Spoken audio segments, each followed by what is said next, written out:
G'day, legends, and welcome to the Celtic Down Under podcast. I'm your host, Jarrod, and joining me tonight, a couple of different faces to usual. We've got Shane and Dell. How are you, Shane?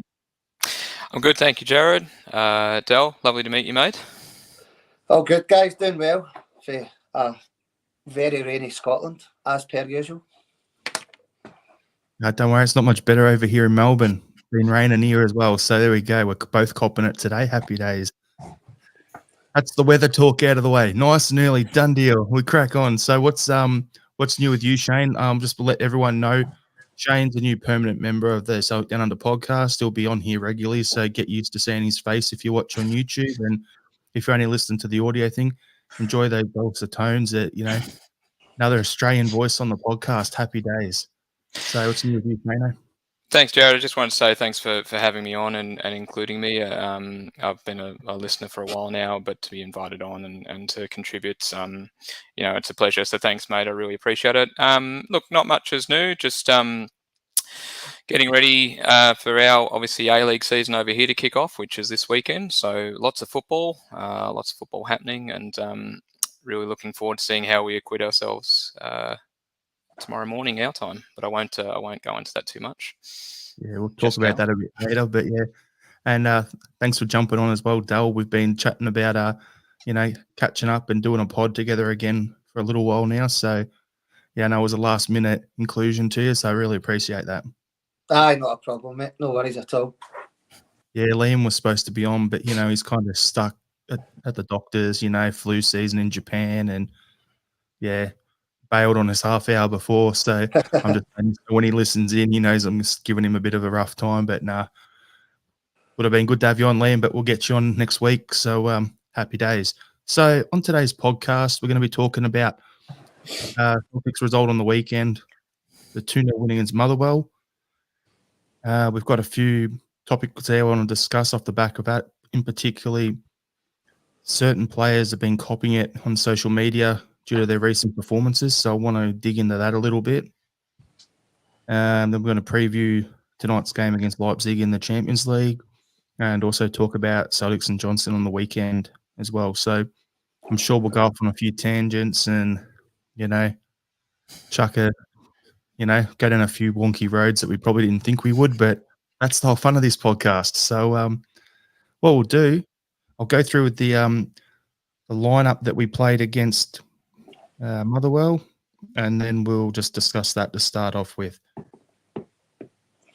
Hey, there you go. Shane's getting comments in the in the comments already. There he is from Vinny. Oh, he's found her. I know who that is. So starting off with Joe Hart in goals, Juranovic, Welsh, Jens, Taylor, O'Reilly, McGregor, Hatade in the midfield, Maeda, Jota, Furuhashi up front. Well, that's pretty much the lineup we predicted on last week's podcast when me and Liam were on. So I think we nailed that. The disappointing thing, to be honest with you, looking in that is I thought we were very wasteful in front of goals. That's my overall takeaway from the game. Yeah, there was a known goal. Yeah, there was a red card. But the key point for me is how wasteful we were in front of goals. Kyogo could have had a hat-trick. O'Reilly could have had one. Juranovic should have had one at our end as well. So there was a whole bunch. The goal from Hatade was bloody well struck, to be honest with you. But throw to you, Dal. What was your overall thoughts on the game? That more disappointing because it was at Parkhead, mate. I agree with what you said. I was talking about it on my podcast the other night, mate. We've been wasteful since the Dundee United game. We've been wasteful against Madrid. We were wasteful against St Mirren. We were wasteful against Motherwell. Even the Hearts game. Since Tannadice away, I don't really know. I don't know why it's happened. I'm not overly worried, mate. It's still reasonably early in the season. And the early signs in the season, we're scoring loads of goals. And I think it will come back. I think it's impossible, even if you're an elite top-level football club, that you're going to have dips and forums. We're still 2 points clear at the top of the league, so I'm not overly concerned. My concern is the short term and the lack of goals and obviously going to Germany tonight, it's going to be a difficult game. They won 4-0 at the weekend. They've beat Dortmund recently as well. So yeah, it wasn't a great performance, mate, but I'm not jumping on the greeting face bastard bandwagon just yet, mate. Not just yet, but overall the 90 minutes, it wasn't good enough, mate. It wasn't good enough performance wise. Speaking on that wastefulness, though, like the thing I noticed about a few of the games, I'll come to you in a minute, Shane, is that like against Real Madrid, when Maeda comes on as a sub and he scuffed that one, it's a matter. It's a game of inches, and you look at it, the ball into Maeda. If it was an inch further forward, or he arrived and so he was an inch further back, it would have been in. But he scuffed it. He hit the bottom of his foot. Kyogo with his headers on the weekend have been, slight change of an angle off the head, and he'd get it on target or be getting it in. People have been talking about Kyogo and, he's missing, with the headers he should have got and all this sort of stuff. But the thing you got to look at with Kyogo is he was like that last season. This time last year, he was doing the same thing. He creates a lot of chances and he converts at a lower rate than you'd ideally hope for. But it's part of the course at the end of the day. I'd rather be making all these chances than not making them. So what was your overall thoughts on the game, Shane? And if you want to elaborate on anything we were just saying, jump on. Yeah, well, I think wasteful is probably the one place to start. I mean, there was a lot of chatter, post game about the performance and maybe that it wasn't up to scratch, and I think that's probably true. It wasn't the best of games to really enjoy. But even with that being said, even though we didn't really play that well, we still could have easily put 5 past them. We really did still create enough chances, and we just didn't bury them. And I think just touching on the criticism of Kyogo, I think it's a little hard. I don't think he's hit top form yet. I still think he looks just a tad off to me. Like if I had both Giakoumakis and Kyogo fit, I'm probably putting Giakoumakis in just because of his ability to finish at the moment. But even him being slightly off, I think you hit the nail on the head. He's still creating a lot. He's still causing havoc for the defenders as well. So I think it's just going to click for him. I think he's going to have that one match coming up soon, hopefully in a few hours' time, where he'll just net a few, and that's going to be it. Then he'll be back, and it'll be all sort of all guns blazing from there. But yeah, pretty wasteful. It really... Yeah, we seemed a bit sluggish at times. Like there were patches where we looked okay. I thought we were pinging the ball pretty well around pretty well at times, but then the passing got a bit loose. There was about probably 10 or so minutes in the second half, I think, where they didn't really generate anything Motherwell, but they were able to get on the ball, which was a little bit unexpected, and actually start to push a bit. We just didn't seem to be at the races completely. But I guess the positive with that is the really good teams find a way to win and grind out a result when they're not playing well. I think we're at that level. You go back maybe a year or so, particularly when Andrew's putting this in place, I think it's a little bit different. But we're at the stage now where we're built up so well that we can have an off performance and still actually jag a win, particularly in the league. Well, what you said there, Motherwell didn't really do too much. Well, Michael Ross in the comments, Motherwell created nothing. So spot on. That message come through right when you said that, Shane. So there you go. We're all thinking the same thing. So, yeah, for me, it's like you're talking about Kyogo being that bit off and everything. It's not just him. It's the whole overall team. So since I think Liam said it when he appeared on Axom, I think it was yesterday or something like that. But what he said was that it's been like we had the game against Rangers. You want to kick on off the back of that, right? So we had the win. Then we go and play Real Madrid. After 20, 30 minutes, we could have been up 3-0 at that point. That's how dominant we were early on. We were just wasteful. So then you go from there to losing 3-0 to the reigning European champions. No big deal. But the players off the back of that want to play again. And then suddenly there's a weekend off. Then we come back and we play away in Europe. Realistically, we should have won that game. against Shakhtar. We pick up a point. We come back in the league and we lose. And then it's an international break. And suddenly, our momentum was going that well that we're up and about.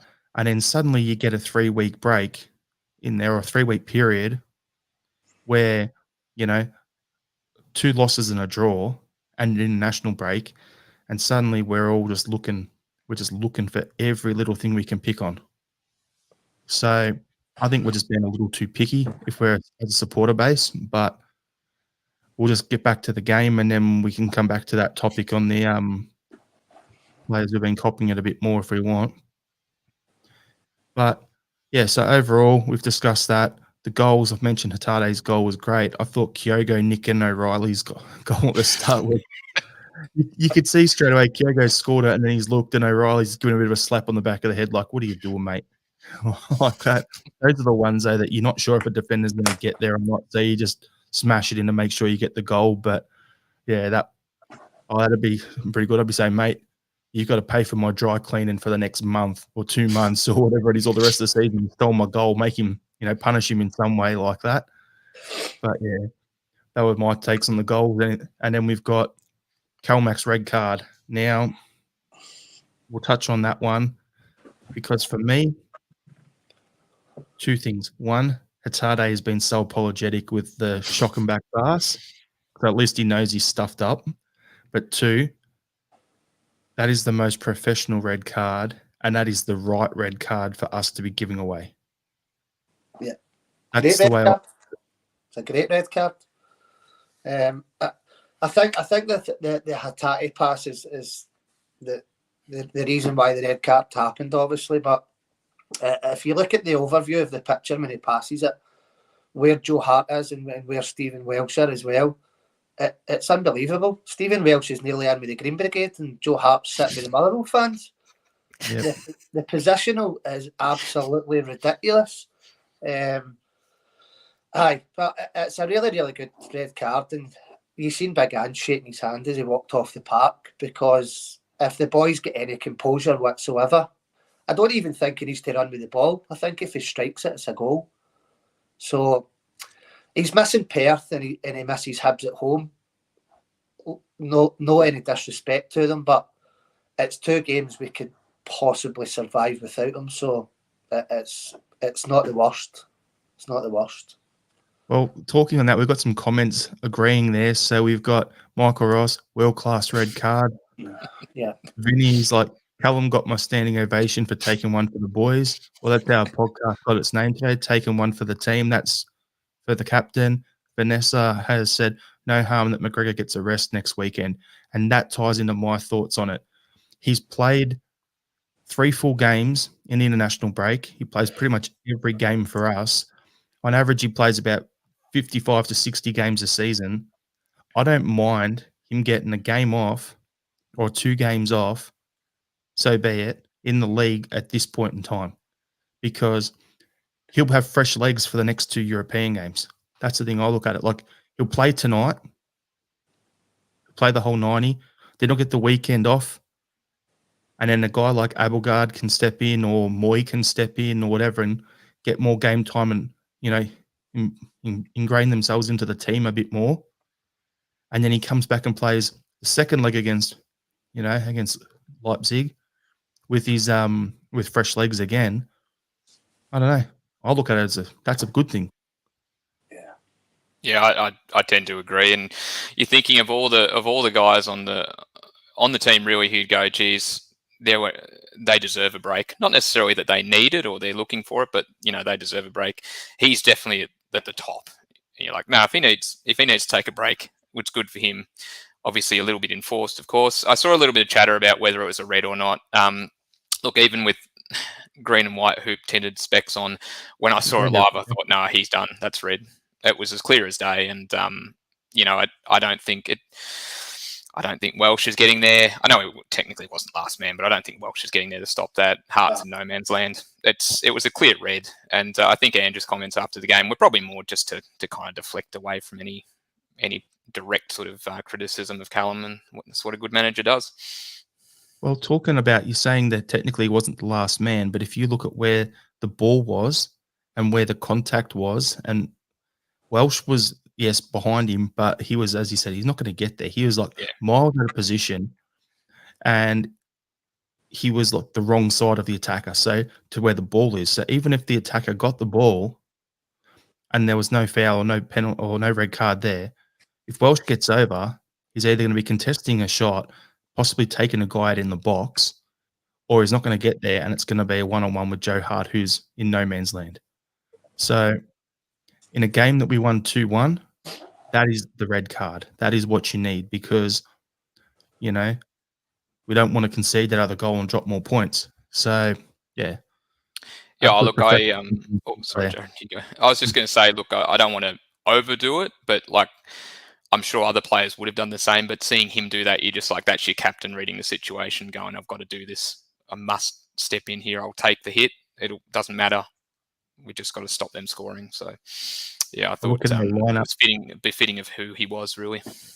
You look at our lineup there, Shane, and go, who else in that situation would have had the composure to cop that red card? I think there's probably two other guys there, I reckon. I reckon Starfelt would have copped the red in that situation. And Carter Vickers would have, and probably Juranovic. So it's three, actually. Any of those guys would have. I don't think Taylor would have, because he's usually too far up the pitch when the ball's on that side. He's not close enough to track back and win and cause that foul. But anyway, it was a good professional foul there, and we live, we learn, and get fresh legs for our skipper going into the home leg, against Leipzig next week. So there you go. And as Angelo is saying, Kelmac Red was a blessing in disguise. He needs a rest. Bring on Abelgard. So be good to see him on the weekend. All right. So before we crack on, we're going to mix up a little bit. Dal, you mentioned earlier your podcast. Give it a little plug, mate.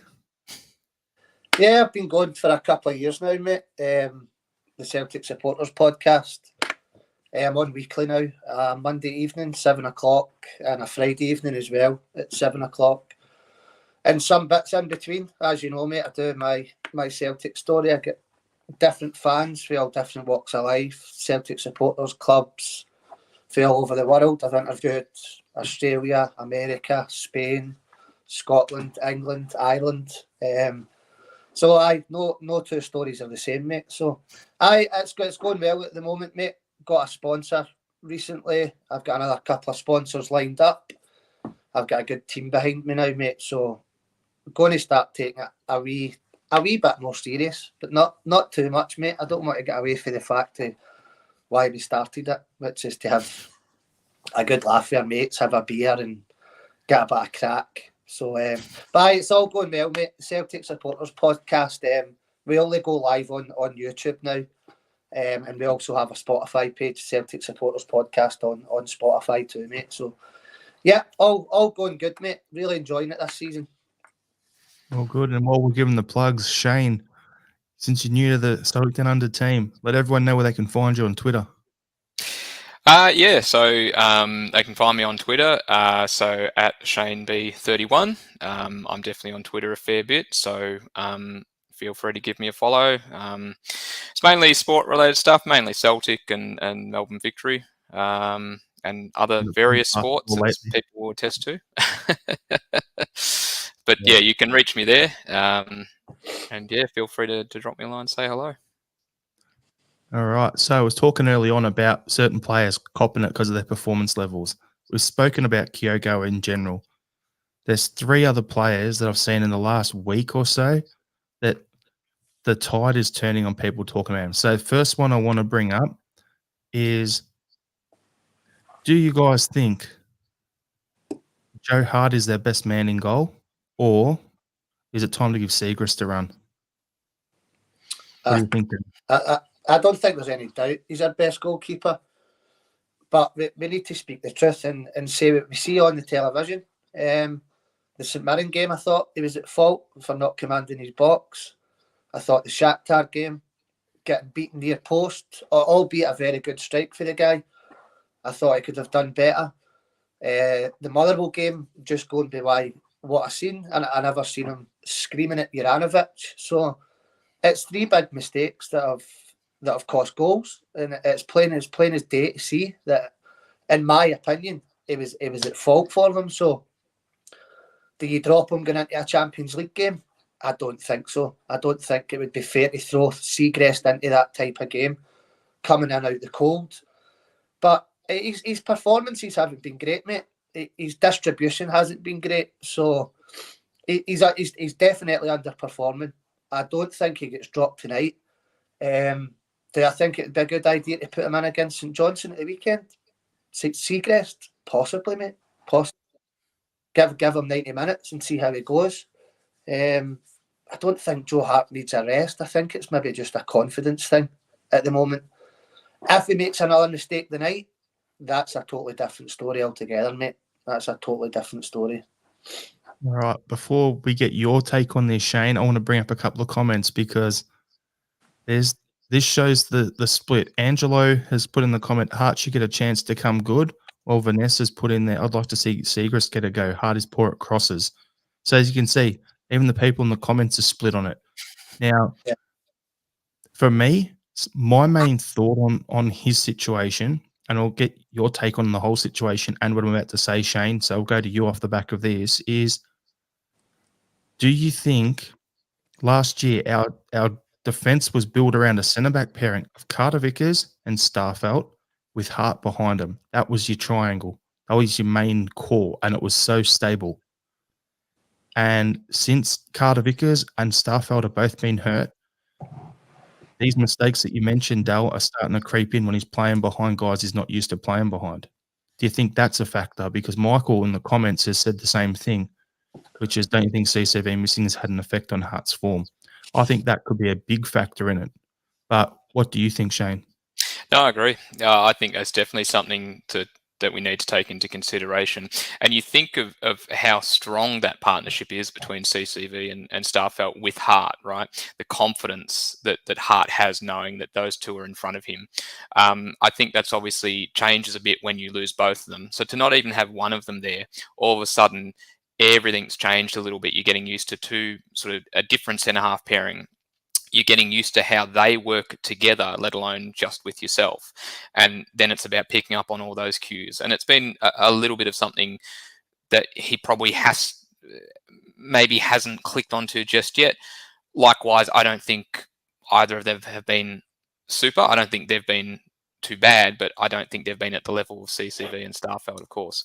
So yeah, I do agree that's probably a big determining factor in it.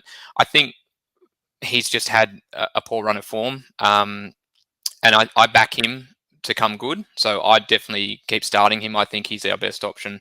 Even with the poor form, I'd still probably start him definitely tomorrow. I think the shout to give Seagrest a go, particularly in the league, is definitely worth it though. Depending on how Hart goes against Leipzig, obviously that might dictate what happens away in Perth. But I think Seagrest deserves a go. He's obviously shown what he can do at this level, last season, and we should be maybe looking to introduce him a bit more. I don't know if the cup run is enough. I think maybe we need to introduce him into the league as well.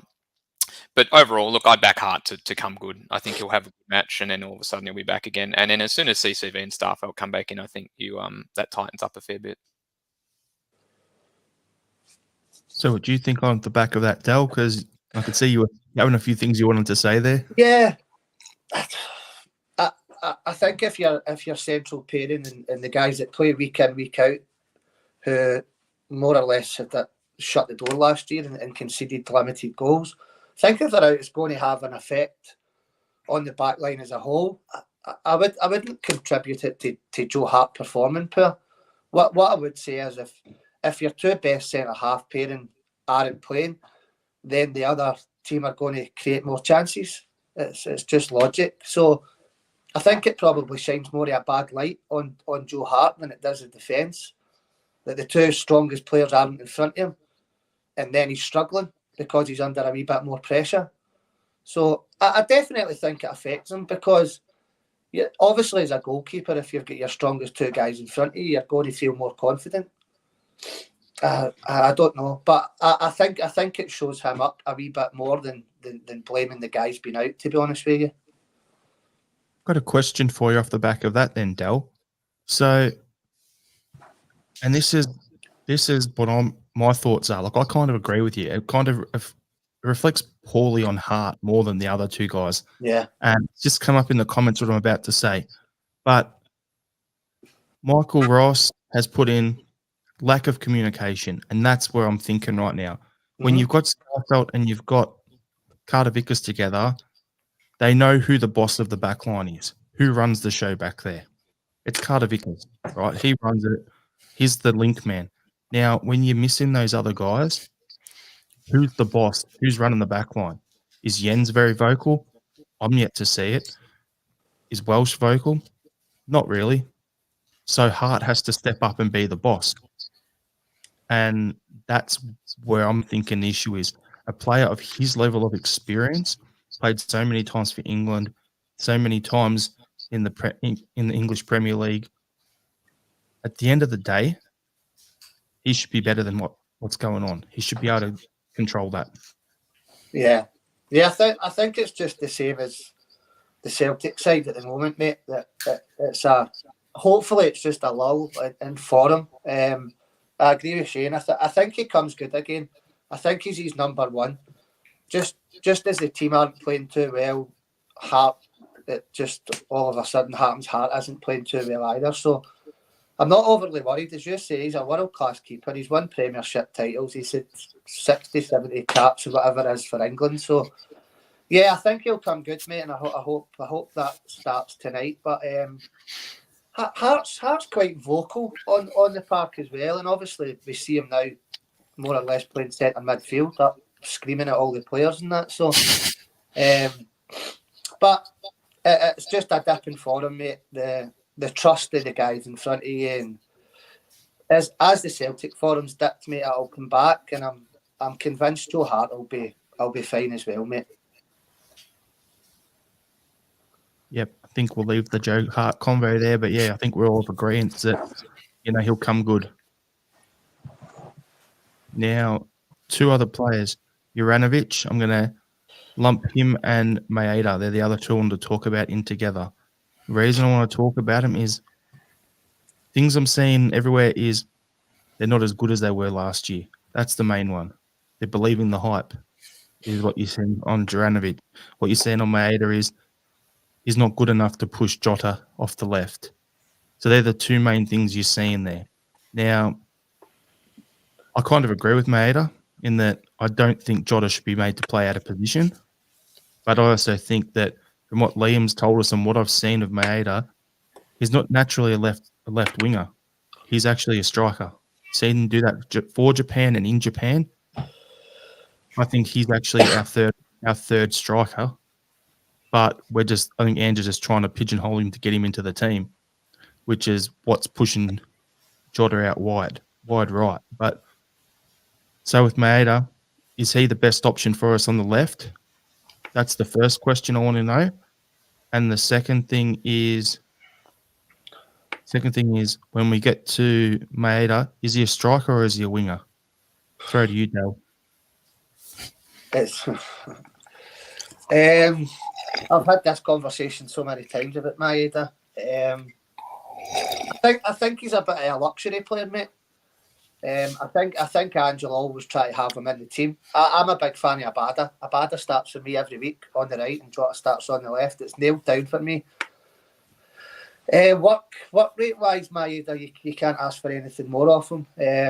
I don't think he's technically very gifted, and his finishing hasn't been great with us, but he did finish top goal scorer in Japan. He scored for the national side as well. So I don't see him as a number 9, Jarrod, at all. I don't see it. Does he need maybe a run of 6 or 7 games to prove me different? Possibly. But do you drop Giakoumakis or Kyle, go and play him there? It's never going to happen, mate. We're never going to see him playing at the number 9. So I think he's a bit of a luxury player, mate, to be honest with you. And I think Ange rates him because he's work rate, and he'll be in there more weeks than not, which me personally disagree with. I would play Abada every week. I think he's still raw in a sense, his final ball and stuff like that, but I think he brings so much more to the team, mate. I think when he comes on, the tempo of the game totally changes, as it does when Aaron Moy comes on, and it's like a fucking game of Subbuteo. So there's different factors, but Maeda for me, mate, I really like the guy. I love his energy. I love his effort. I love everything about him. I just think Abada's a better option. Funny you say that you don't think he's a number 9. Nah. Because, okay, when you look at the Japan national team, Moriyasu, their coach, plays Maeda at striker over Kyogo. So it's different forces. But the difference is, with us, we press a lot more than Japan does. Japan tend to sit back and hit on the counter. Mm-hmm. And that's where Maeda, with his absolute crazy speed that he's got, plays advantage there. So in Japan, where they play the counter-attacking football, and for the national team, Maeda is actually the striker ahead of Kyogo. But for us, in our team, Kyogo's the better fit as our starting striker. So it's just weird how it is, though. But Shane, what's your take? Well, I don't see him as a number 9. I'd only see him if his sole job was to simply, play on the counter, hoof balls upfield, and have him chase them. Sure, I could kind of see that, but I don't see him playing as a number 9. I prefer him out wide, personally. I don't think he's our best option on the left. I definitely agree with that as well. I think your comment about him being a luxury player is totally spot on. To me, he's that kind of guy that you bring off the bench and you're like, right, we've got a back four who are tiring, who we've, peppered for 60 or so minutes.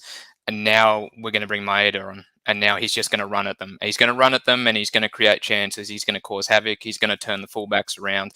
That's what I see him doing. He does a lot of the hard work that probably still goes a bit underappreciated. I think he tracks back pretty well. I think his work rate's exceptional. And it's exactly why Anne tries to get him into the team. It's exactly that.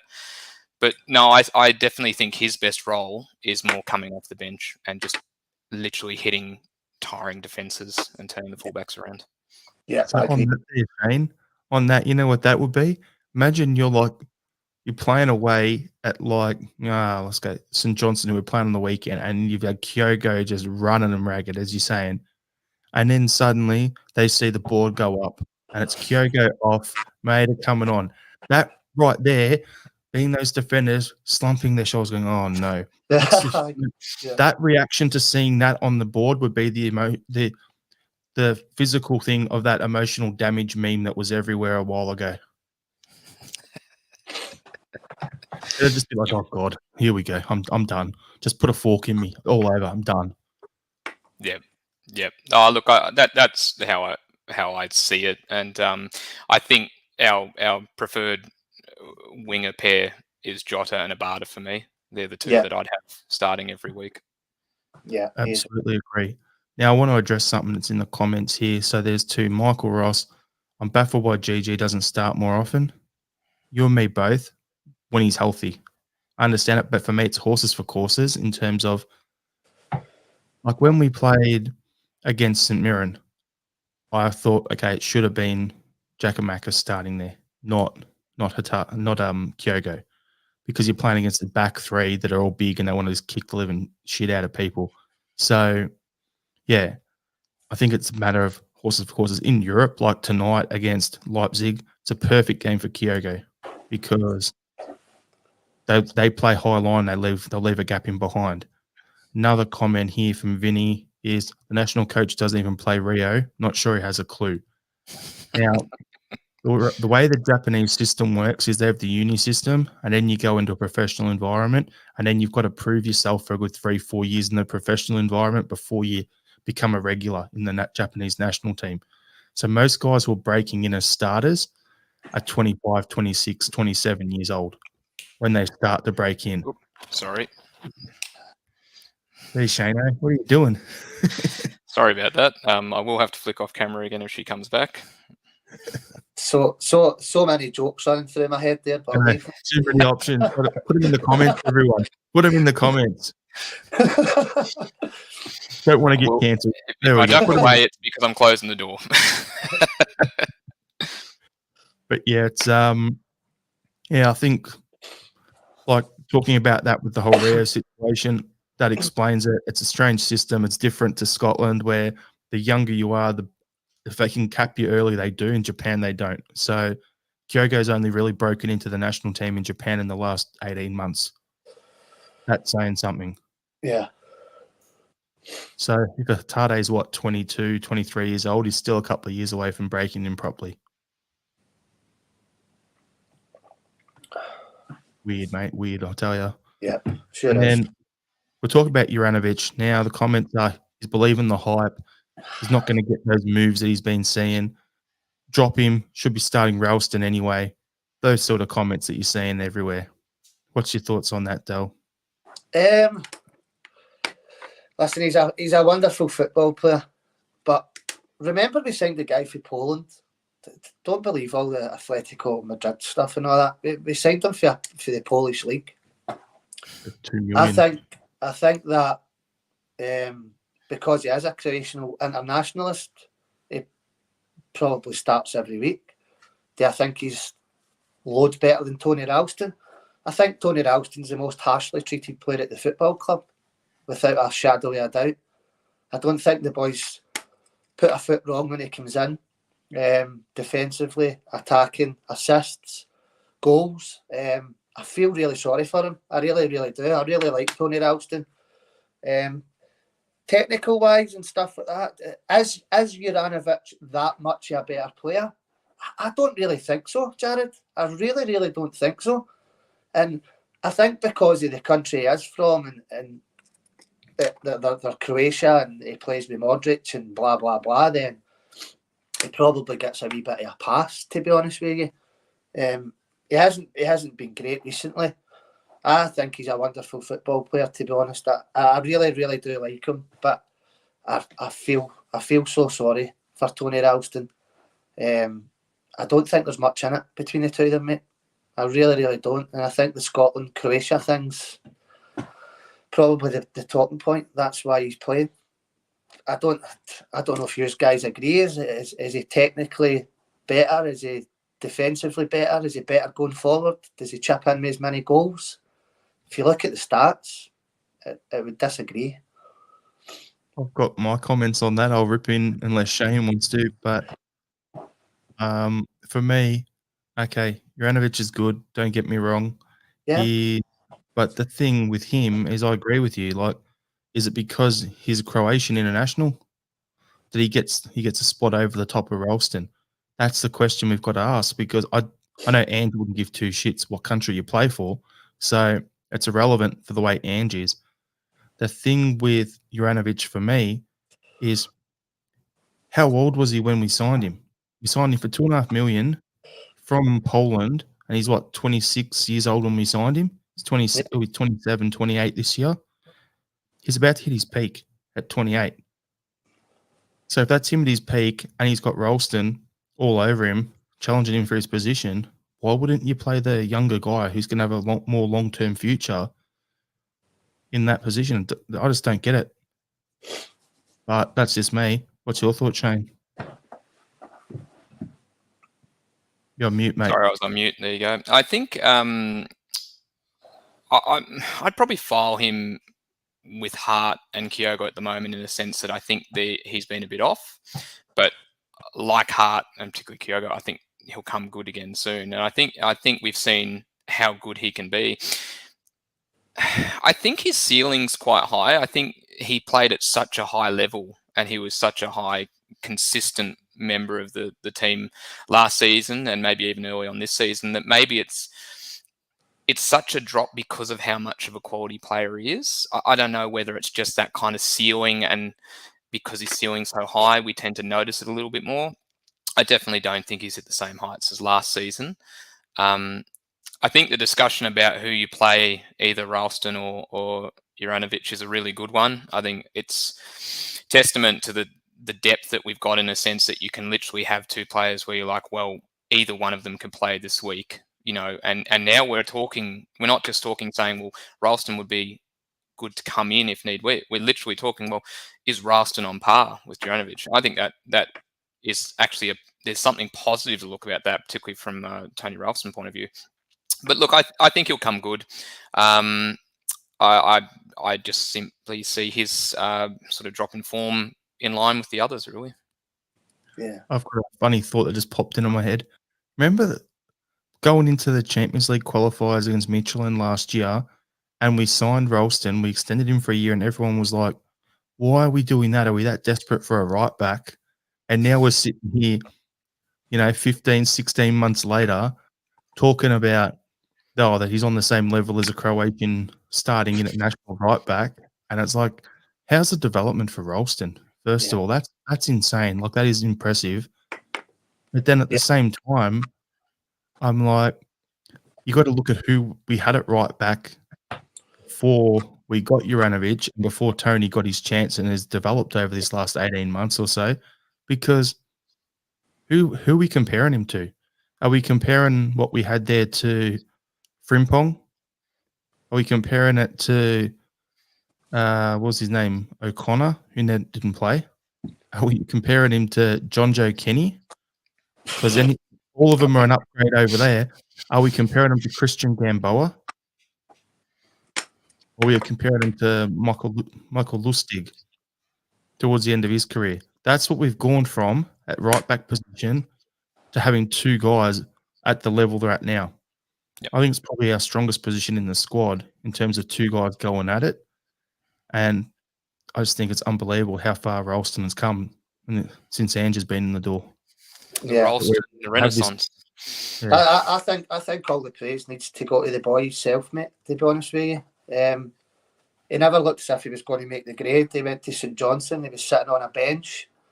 And his level of performance has been fantastic. I think Juranovic stays in. I just think it's a really good debate, and it's interesting to hear what Celtic fans think in regards to them. You're not far off it, mate. I think the number 9 position and out wide and right back, we are strong all over the team. Just as fickle as Celtic fans are, as soon as there's a couple of games. I mean, I've been going to Parkhead since 1993, and it was just like sitting in the stadium was like Twitter and Facebook. It's not changed. It's just that you see more of it now. So some fans will never, ever, ever be happy. I've always been the half full kind of guy, and my pal on the podcast's the half empty guy. So we've got a good wee bit of rapport in that regard. But we will come good.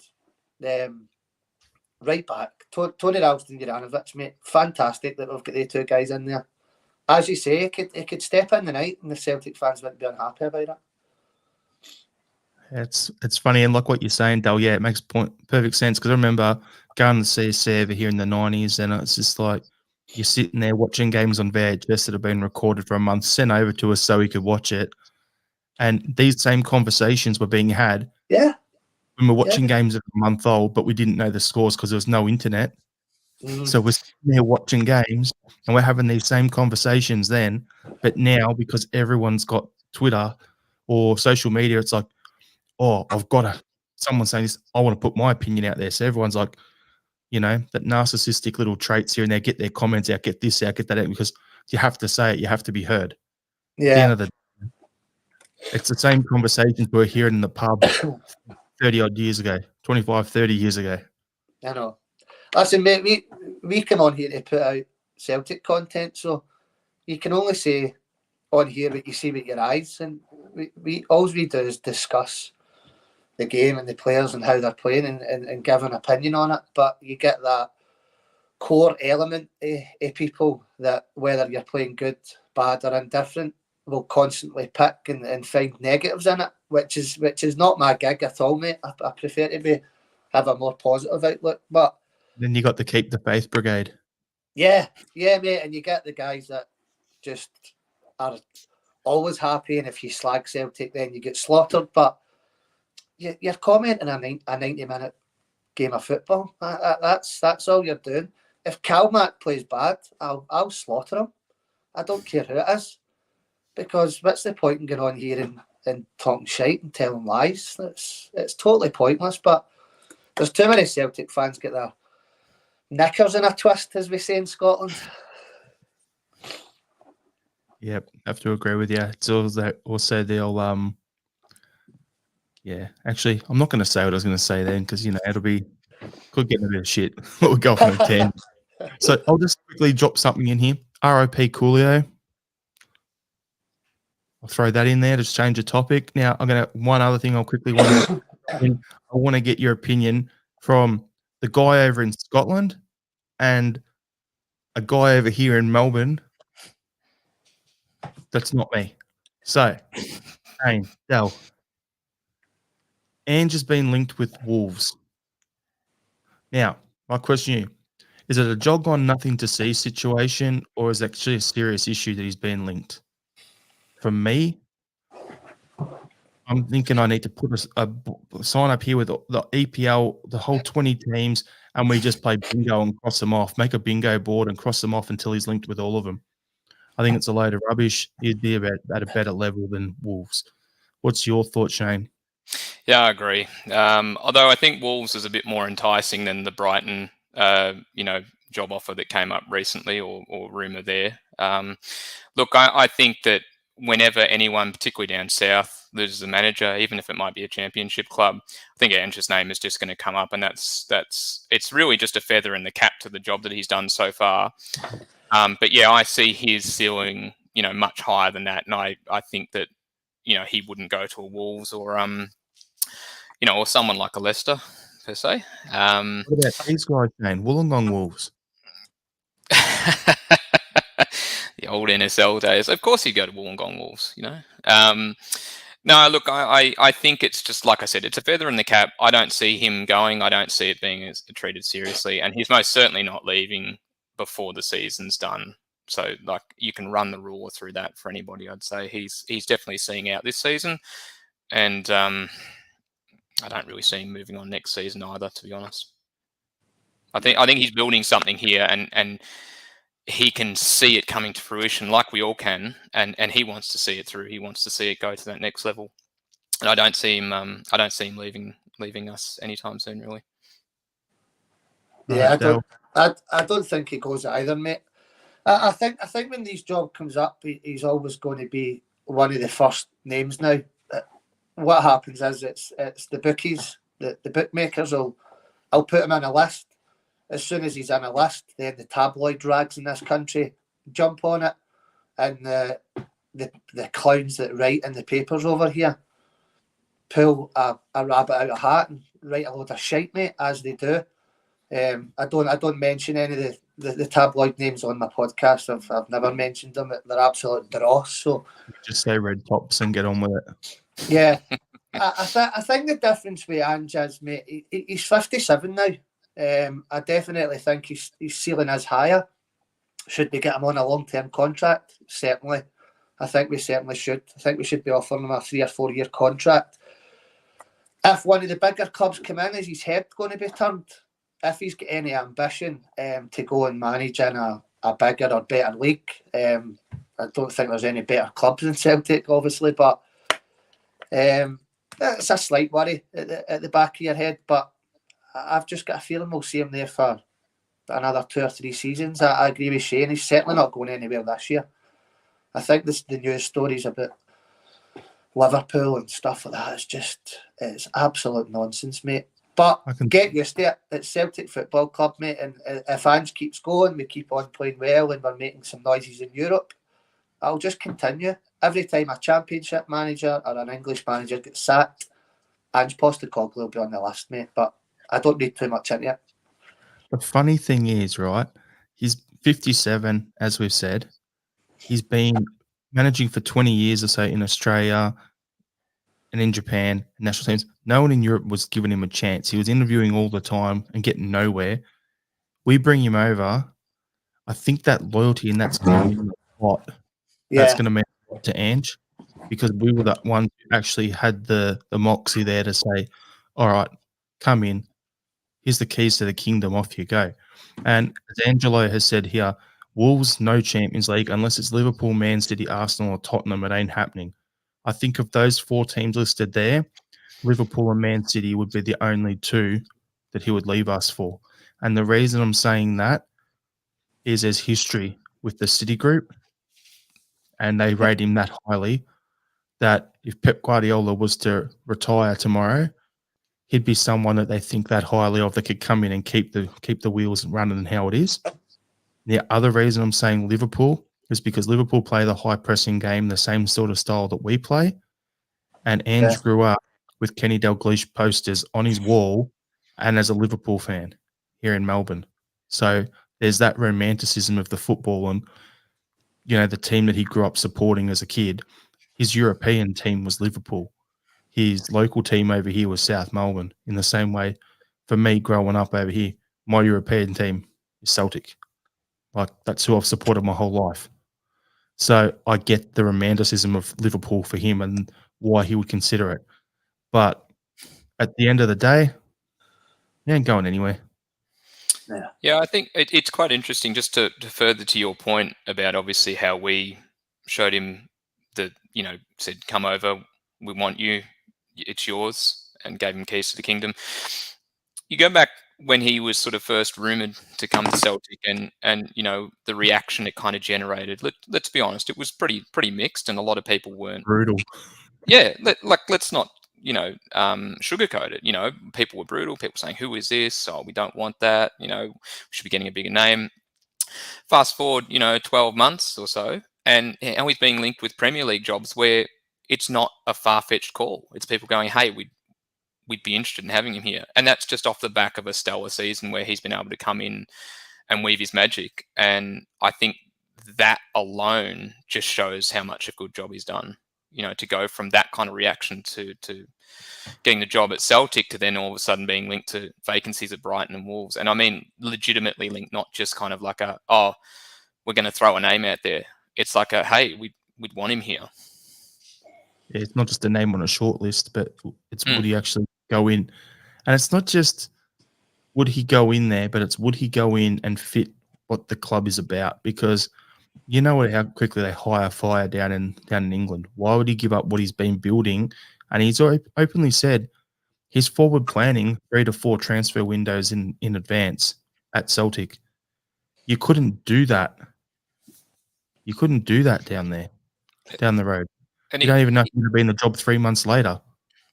And if he happened to go for a club like a Brighton or a Wolves, or maybe someone that was mid-table, potentially flirting with the lower regions of the table, if he's trying to implement his own style, but there's a real risk of actually getting sucked down into a relegation battle, is the fan base, are the owners of the board, are they going to be that accepting of his run and gun style? Or are they going to say, you've got to be more pragmatic and try and change him? That's another consideration. I'll just say it this way, and this is my one I always revert back to. If Leicester City can be a 500 to 1 or whatever it was chance of winning the league, or 5,000 to 1 chance of winning the league, win it, and then have a bad start the following year, and Claudio Ranieri, their manager, is sacked within 2 or 3 months after doing that, that says it all for that league. You look at Thomas Tuchel, the job he did at Chelsea, and he was out on his arse earlier this season. Like, there's no loyalty there. There's no reason for it.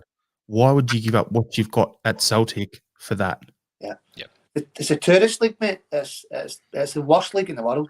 I don't care what anybody says. They might have all the talent and whatever else they might have.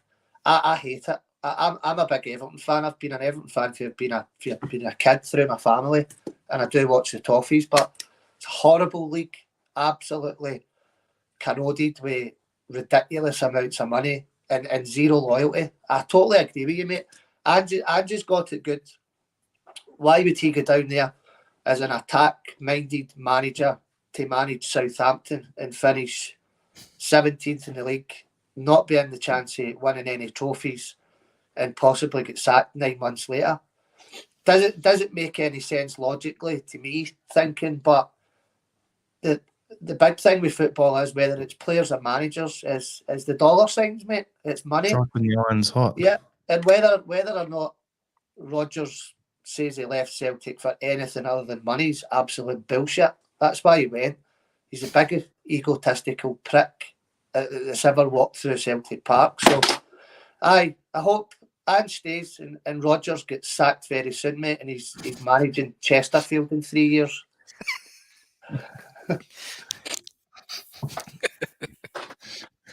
Ran over.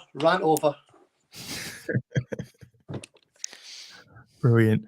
There's a couple of comments here. So Angelo has commented, Muscat's about to win the J League with Yokohama. Now, can I jump in and ask you a quick question? Yeah. We've obviously seen some pictures and stuff of Lee Griffiths playing in like public parks with 2 guys and a dog. Yeah. What kind of level and standard is? I've not really done too much research into it, to be honest, but what kind of level and standard is Griffiths playing at? Not even 32 years of age. It's bizarre. Okay. I'll give you the answer on that. Real simple. You've got the A-League, which is their national league, which probably the top 6 in the A-League would be challenging, would be equivalent of like take Celtic and Rangers out of the Scottish Premier League, and our top 6 over here would probably be the same as 3rd through to 8th in that league in Scotland. Right. So it's on sort of a par at that level. Now, then you've got the State League, so below, which is called the NPL, so National Premier League, and they have an NPL in each state in Australia. Right, okay. Then they have the State League under that. He's playing at that level, so 3rd tier in Australia. Wow. Semi-professional, playing training 2 days a week. It's not a massive quality league. So is he getting paid handsomely? It was a bizarre move to this side of the pond looking over, obviously. Apparently it was because he knows someone or has some relo or something over here who knows someone at the club, and he's moved over to Perth. I don't know. That's what I've heard. But anyway, go back to this. So another one about Kevin Muscat. Love to see Kevin Muscat get a start in the SPFL. Well, it won't be with us because he played on the blue side of Glasgow, and it took me forever to even come round to tolerating Kevin Muscat when he was the Melbourne Victory manager, which is me and Shane's local team over here in the A-League. So for me, yeah, he'd be good, but I don't know. I actually, I'm going to say it. I hope he comes to Scotland, but I think he'd be a great appointment at a club like an Aberdeen or a Hearts or something like that. But I did not want him at Rangers. And the reason is if Gio, with how rubbish he is, gets booted and Muscat was to come in, he can organise a defence. He can organise a structure in the squad. And he's proven winner. And he's going to be in the same sort of tier as Ange, where he's won the league in Australia multiple times and he's won the league in Japan. So he's going to be on that sort of level. I don't want him to go across to Rangers. That's all I say. Not because I'm fearful, but because I know what he's capable of, and I just don't want them to. They don't deserve that. And yes, Angelo in the comments, he did play at Rangers. That's correct. I remember. He went there on loan and was hatchet job on people as per usual. Yeah, he was as much a hatchet man back then. I remember him very well. Yeah. All right. So what we'll do is we'll crack on to previewing the game against Leipzig. So we'll just get through that nice and quickly, and then we'll start to wrap up the pod. So how do you think we're going to play it tactically, boys? I think we're going to be going out there. You think we're going to play with more 2-6s and play it and, a bit more defensive and hit them on the counter? Or do you think we're going to just go out there, play our normal football and see what ends up happening? I'm quite worried about the night for some reason. Probably just down to the recent form, guys, to be honest with you. I'm a wee bit worried, but I did see today Giacomakis has been training, and also Abada's went. I think it was said yesterday or the day before that he wasn't going to play due to religious reasons. I think it happened the Europa League last year as well. It's a Jewish holiday. Yom Kippur. Yeah, that's the one, mate. So I did see on one of the Celtic news that he is there, and it's a possibility that he plays also Giakoumakis. So I don't think Ange can change his style. I don't think he can, mate, and I absolutely love him for it. I love him for it. He sticks to his guns. He goes. I think he'll go and attack at the Bernabeu as well.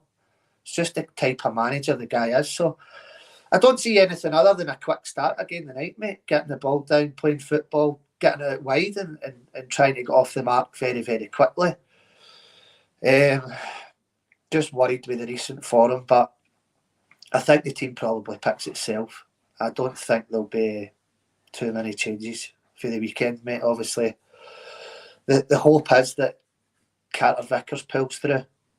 That's the big hope, but I've not really seen anything about it on the news end. I don't know if you guys have. I've not seen the news conference either. So he's ruled out, I believe. Yeah, Moy hasn't travelled, and Carter Vickers is out, and I think there was one other as well who didn't travel.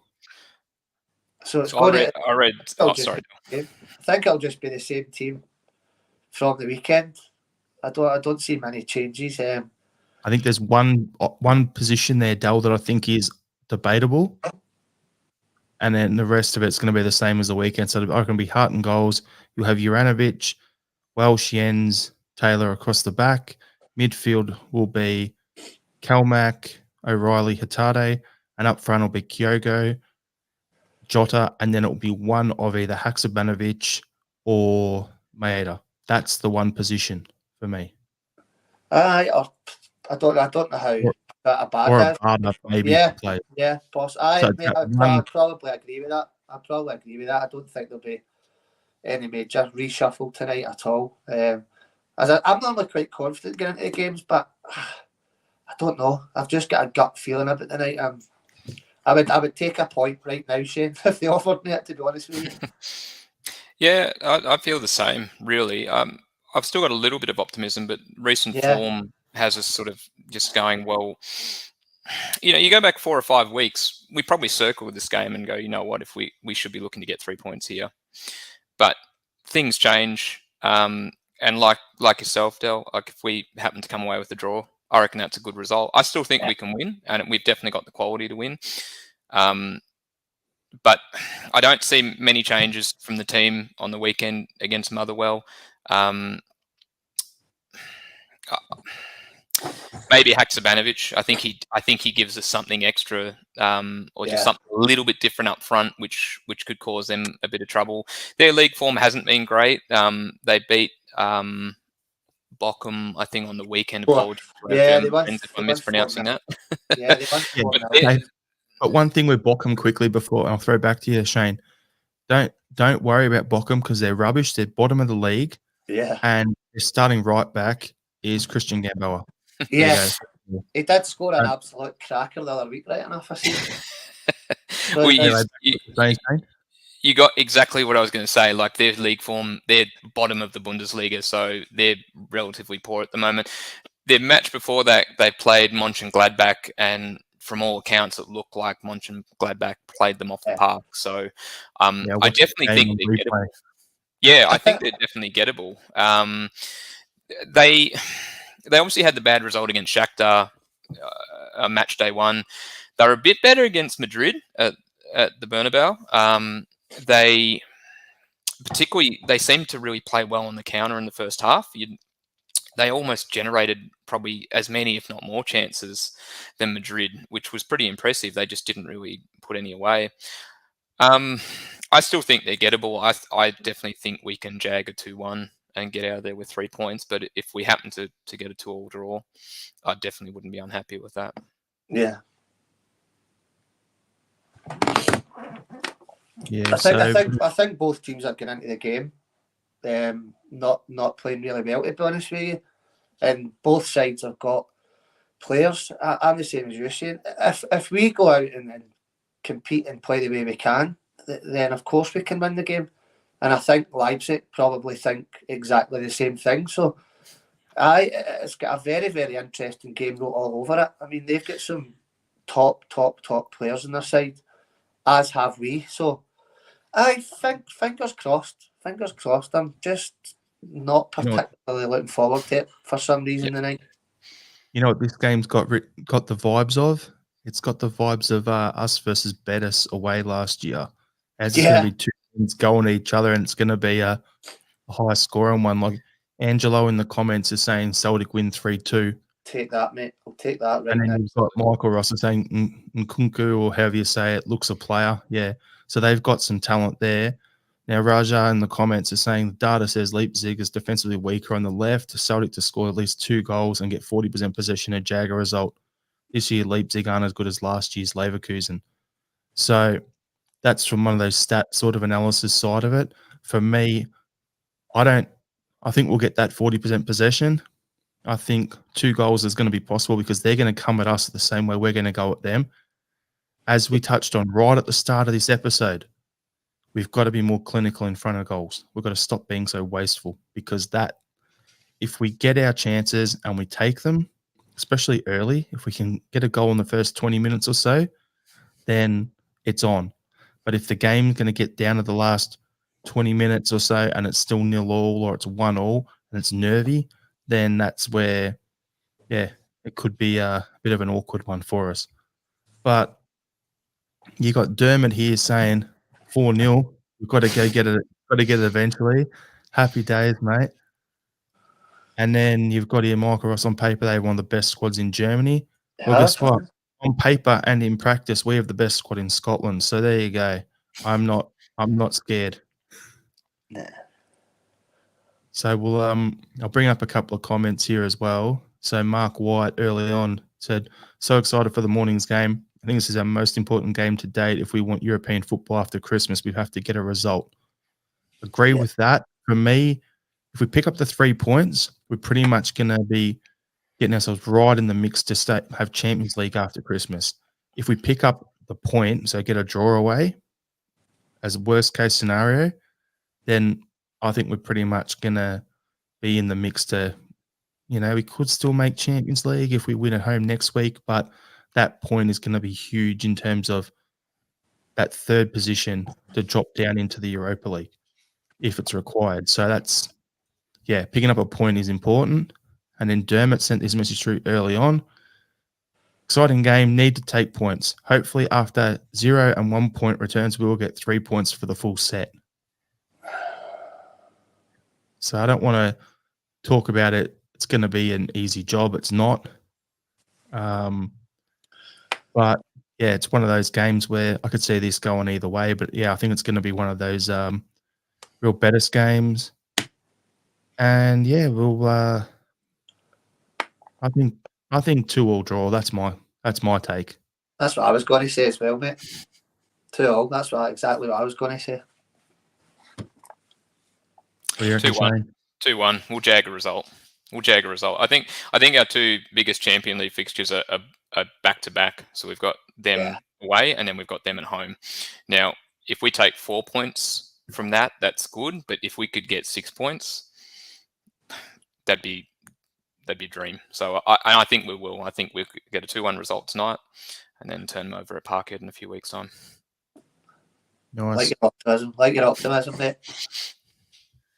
All right. So we'd normally do a preview for the weekend's game as well, but all eyes are on, the Champions League game. We won't even talk about the St. Johnstone game on this podcast because it's, down the road. It's not that important at this point in time.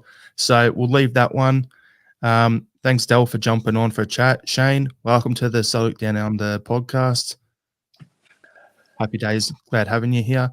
Now, we always end the podcast with a final thought. And it can be anything, can be football related, musical. John always says what music he's listening to. I've got my one ready to go. So to give you some thinking time for your final thought, I'm going to come with one last question for you, Shane, that I saw in the comments earlier, and I know how much of a fanboy you are, so I had to bring it up. Are Celtic missing Rogic, Shane? Yeah, I think they are. I think so. I don't think that... I think O'Reilly's been good, but similar to the whole team, I think everyone's kind of just a little bit down on form, as Del mentioned. That same with O'Reilly as well. I just don't think he's sort of at the same, or has reached the same level that Rogic did last season, which I think he was tremendous. But I still think he'll come good as well. I think though, and this is something that crossed my mind, the amount of games that O'Reilly has actually started, I think is more than Rogic would have done in any kind of season. I think you would have had Rogic he was first choice, but I don't think he did pretty well last season, but there were still some games that he missed that he wasn't able to get up for, that he had to be subbed on for. O'Reilly, you've got a bit. O'Reilly seems to be almost your starting 10 every week. So he is starting to I guess, build that level of understanding with the wingers and those up front. Look, Rogic is a special kind of player. He can unlock defenses. He can do miraculous things. He's a special kind of player, as I said, and I think we I think we are missing him, but I think O'Reilly will definitely get there as well. There you go. In the comments, you don't know what you've got till it's gone. Well, and he played. Shane's the biggest Rogic fanboy I know. That was the only reason I had to bring that up, Del. Well, it was interesting because he's obviously at West Brom now. I won't spend too much time on this, but he actually played and actually started on the weekend. But my understanding was that he played either as a 6 or an 8. So he's a 10 every week. Yeah. Every match he plays, he's a starting 10, nothing else. So I think if he's going to be as an 8 or 6 down there, I'm worried that he's going to have a bad time. I think he was playing against Cham at the weekend, so he probably had an easy day. Apparently, Cam got man of the match that game, and Rogic got subbed off. He did. And Rogic got subbed off after 63 minutes. So perfect. It ticks all the boxes. Yeah. It really does, doesn't it? All the things we've joked about for years on the podcast, that Ncham's a bit of a Rolls Royce of a player, but he just when he wants to, and that sometimes. Listen, O'Reilly's the quality player. How old? Just a question without notice. How old is O'Reilly? He's still quite young, isn't he? 22. I think he's 21. He's 22. He played with under 21s and scored for Denmark the other night. I think he's still 21. Yeah. He's going to be an absolute star, and we're lucky to have him. And I definitely can see him throughout the season just hitting heights similar to Rogic. Maybe not just there just yet, but definitely by the end of the season, I think we'll be talking about him in exactly the same way. Yep. All right, let's get these final thoughts and get out of here, boys, so everyone can go about their Wednesdays. What do you got, Del? I don't want to be too somber or downbeaten, but my final thoughts will just be my thoughts and prayers to the Indonesian tragedy that happened the other day. I've seen some minute silences and stuff. Absolutely horrendous. Still stuff like that happens in this day and age. So, yeah, that's my final thoughts and prayers to all the people that lost their lives over there and to their families and friends.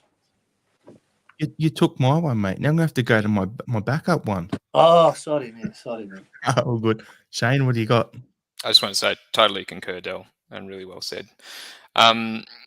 Just still on football related, just Jarrod, obviously something close to your heart as well. A-League season's kicking off here this week, so the mighty Melbourne Victory are kicking off on Saturday night.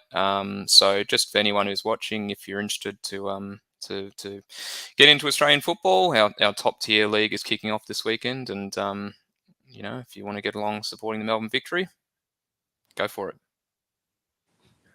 And my backup one now is we had the Australia Cup final the other day. So there was Dwight Yorke's MacArthur Bulls playing against Sydney United. And all I want to say is Sydney United was the old soccer from the NSL, which was the ethnic club background. And then you've got the whole, then you got the new football. So they got rid of, form new clubs everywhere. And all I want to say is some of the scenes, booing the national anthem, booing the Indigenous people on the pitch, and then chanting Ustase, equivalent of Hail Hitler chants, and doing the hand signal in the crowd, absolutely effing disgusting. There's no place for it in football. And I'm disgusted to see that in Australian football. So anyone who did that, you Sydney United fans, shove it up your ass and stay away from our game. Well said, mate. Well said. We'll leave it there. Hail, hail. See you all next week. Thanks for tuning in. Hell.